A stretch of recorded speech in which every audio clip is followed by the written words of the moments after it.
8 million plus people go missing overnight. Have you heard the story? I'm sure you haven't because mainstream media won't cover it. Biden and Pelosi are in absolute panic. And why? Because figures don't lie, but liars figure. Do you know the meaning to that? We're going to get into it with real facts and figures. And what it's going to outline to you will be the most eye-opening story today. It will put the biggest smile on your face that will last through the entire weekend, and you'll be sharing this with everyone you know because it's the counter narrative to everything you're hearing in mainstream media. Now, before we get there, I need two huge favors from you. First, I need you to subscribe to the channel if you haven't already. As you know, this is the free version of RestrictedRepublic.com. The stories that we can't cover anywhere else, let me give you some examples of those. Well, those remain at RestrictedRepublic.com. Stories beyond. It's a library that will keep you busy for months to try to get through. And why have we done this? We've done this for one simple purpose. There are stories that can no longer be covered anywhere else. So we're going to give you discount code FREEDOM 24 months for $5 a month. Enter it in monthly checkout. 14 days free to check out the platform. And you'll see what real news was meant to sound like. And where all those stories that disappeared went to. It's why we called it Restricted Republic for very good reason. And now so many thousands have joined us and understand what it is to have a real narrative of news. Get over there now. Look forward to seeing you. You are speaker certainly right now, but let's talk about the census numbers that have just come in that do not look good for the Democrats. There is a possibility that you may not be speaker. Well, let's not worry about that. That's like a year and a half away, and I feel you're not worried confident about it, but you're not. No, a lot I think of people the Democrat. Well, you know what? Elections are always a contest, and you see what happens in them. But I feel very confident that the Democrats will hold the majority after the next election. I think that for all the huffing and puffing the Republicans are doing, these numbers were not as good for them as they had hoped.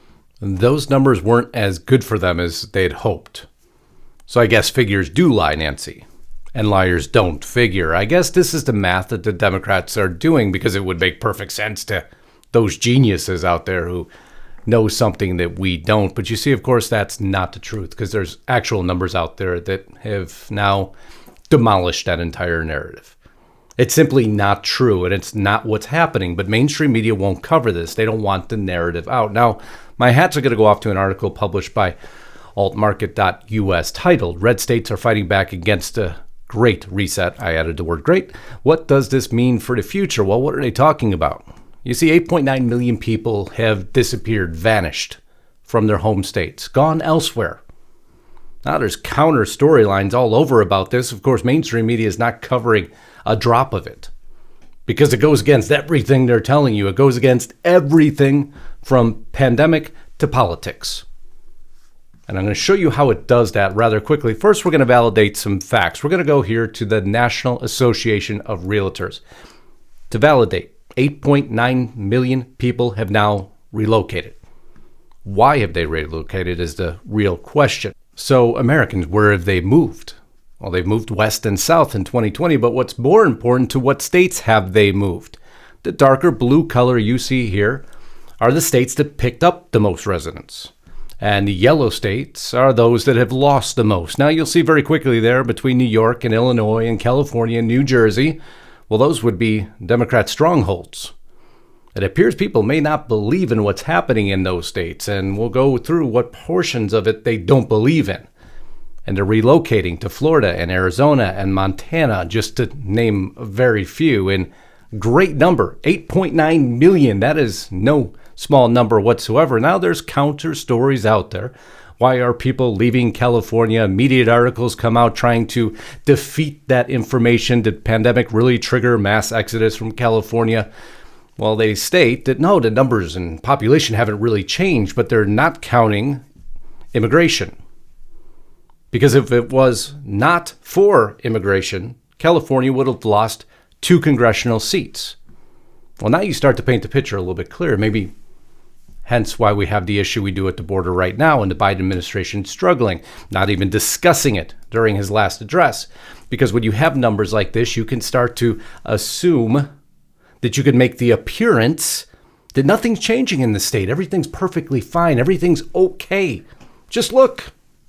Did it mean that those conservatives have left the state and actually changed the numbers and gone elsewhere to make those other states conservative strongholds, which starts an entirely different storyline, a storyline they won't say out loud. But let's go back to the original article, read a few more quotes.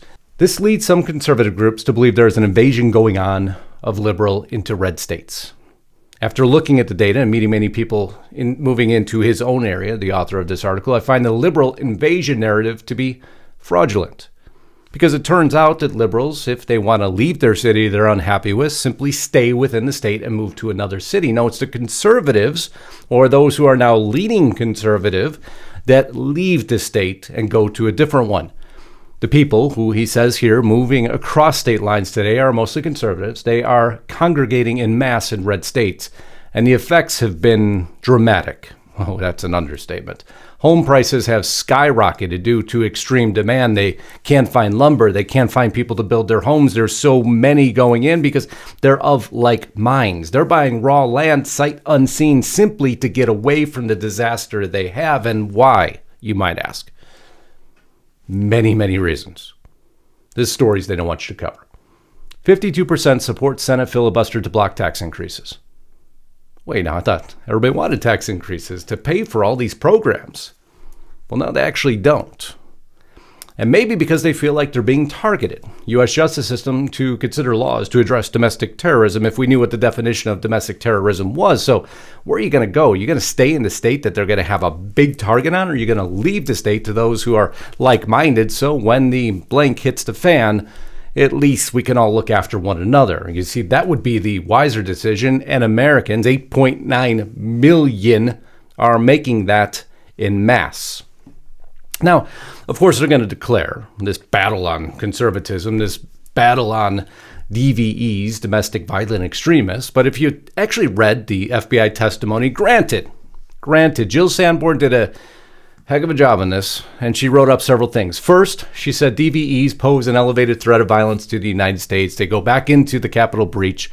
They go back into this definition, but then she changed it into parts the mainstream media didn't cover. She changed it by saying anti-government and anti-authority violent extremists were responsible for 3 of the 4 fatal DVE attacks in 2020. Also, in 2020, we saw the first fatal attack committed by anarchist violent extremists. Now, wait. That's not those white supremacists we're talking about anymore now, is it? No, that's a reference to Antifa, the first we've seen in the FBI, but that's not the only change in posture that could be affecting this overall change in the United States. No, now the FBI has circled back around to foreign terrorist groups such as ISIS and Al-Qaeda with an intent to carry out or inspire large-scale attacks in the United States. No, are you really?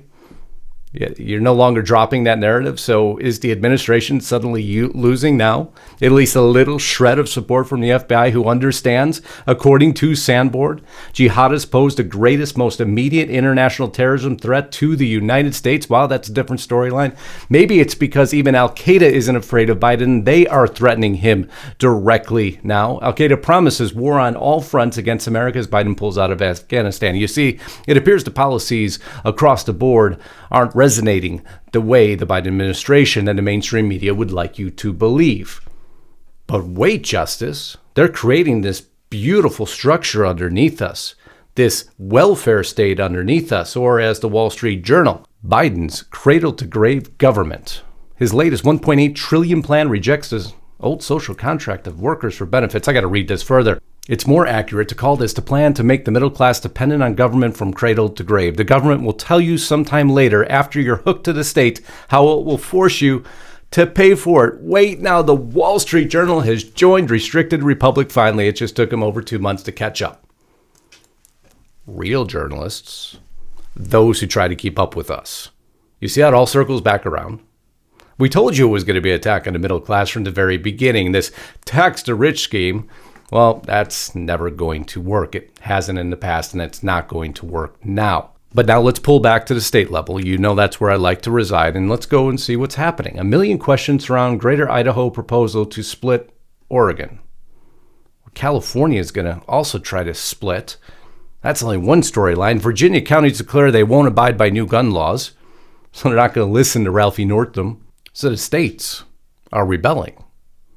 No longer will they listen to the federal government when they feel the rules being passed upon them are unjust. Let's go back to that original article again. The bottom line is this: the leftist ideology is collectivist and totalitarian in nature. It is completely incapable with the conservative principles of liberty, self-determination, limited government, and free market economics. It appears people are starting to put the pieces together.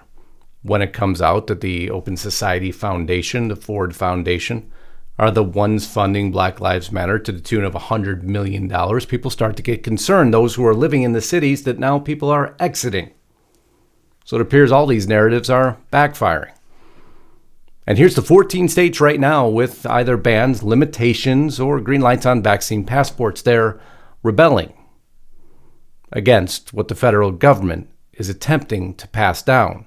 This is just one of those narratives, and you wonder why people are shuffling around. If we look at the states, and you start to see the correlation, even here, Arizona, who prohibits all state and local governments from requiring people to prove COVID-19 vaccination, well, that state went up in population.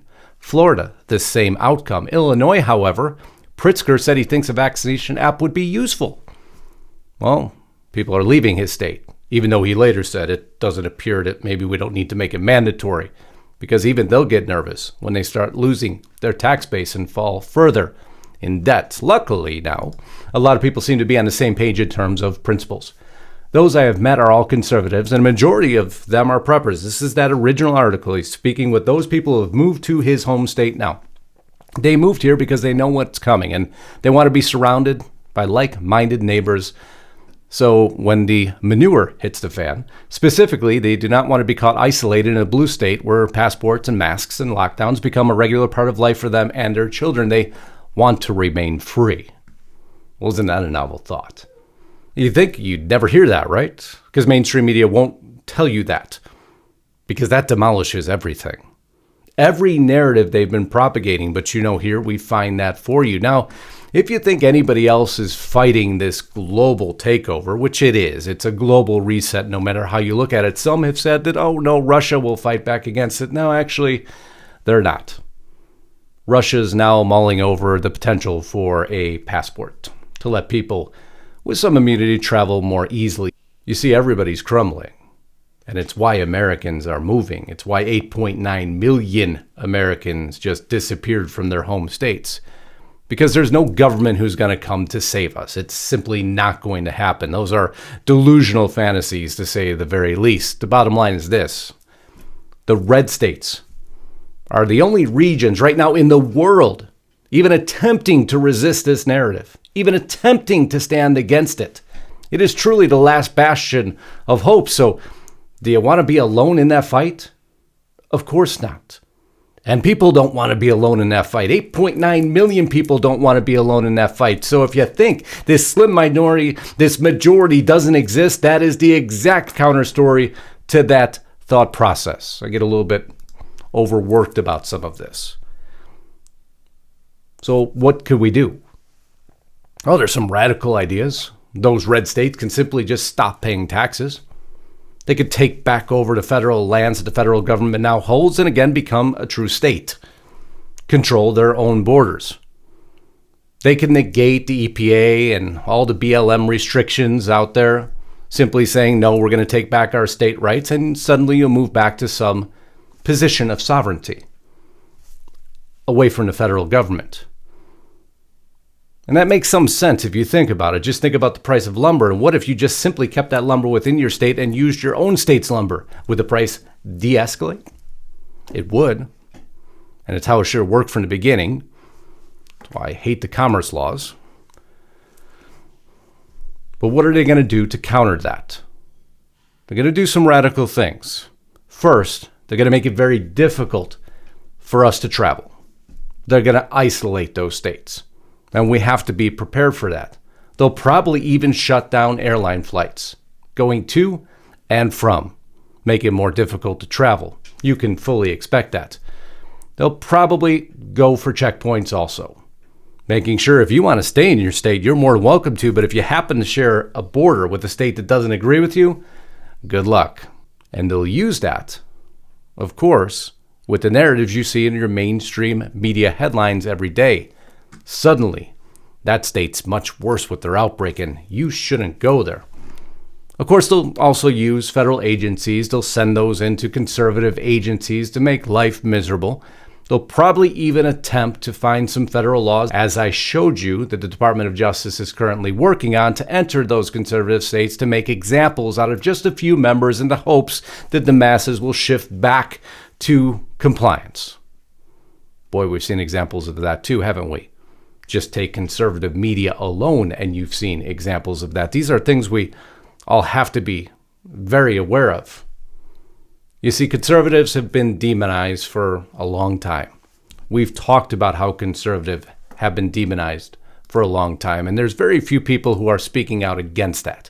But it doesn't appear those 8.9 million people care. They're doing what's necessary to protect themselves, their freedoms, and their families. We are surrounded. And what will ultimately be, in the article's opinion and mine, at the end of the day, a divided nation. There'll be stronghold states that will want to remain free and will protect that freedom. There will be states that decide to continue to go down the road of the global reset. It's going to create a time of great strife in this nation. One that, again, none of us know exactly how that will play out, but all we know is that if we were simply to just give in, well, then freedom everywhere is forever lost. Then that we simply won't stand for nor tolerate. It is important that we always preserve the great ideals of this grand republic. And that's what we do here at Restricted Republic for you every day, to show you it's not all doom and gloom. No, there's lights of hope. They just simply won't allow it to be broadcast anywhere else but here. I can't thank you enough for being here today. Wow, we got so much else happening. So much more to report on. Get over to Restricted Republic if you haven't. Discount code FREEDOM. Monthly checkout. $5 a month. 24 months. 14 days for free. I don't know what else we can do to let you enjoy the news that you deserve behind our paywall, to assure that we can provide that free of censorship, free of commercials, free of anything but what you deserve. Referenced truth. So until next time, Godspeed and God bless. Justus Knight, signing out.